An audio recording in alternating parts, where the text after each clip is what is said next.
For being aware in the instant from this and other information, don't forget to subscribe to our channel.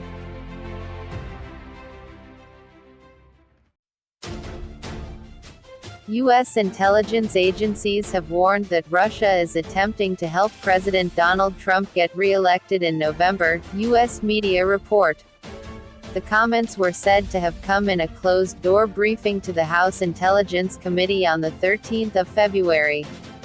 Mr. Trump sacked his acting intelligence chief, Mr Maguire, a week later. Reacting to the reports, President Trump said they were another misinformation campaign and hoax launched by his Democratic opponents.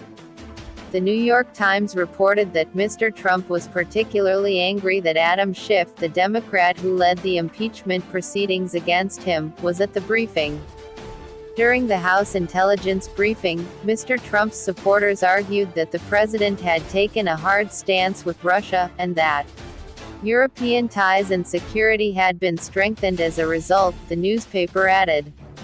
Mr. Schiff later tweeted that if Mr. Trump was in any way interfering with the sharing of information between U.S. intelligence agencies and Congress regarding foreign interference in the election process, the president was jeopardizing attempts to stop it.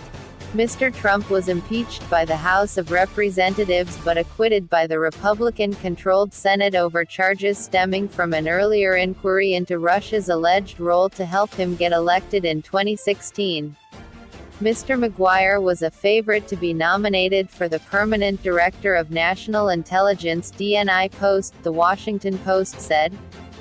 However, the paper said the president changed his mind when he found out about the briefing, and what he called the disloyalty of his staff. The president announced this week that Mr. Maguire would be replaced by Mr Grenell, the U.S. ambassador to Germany and a Trump loyalist.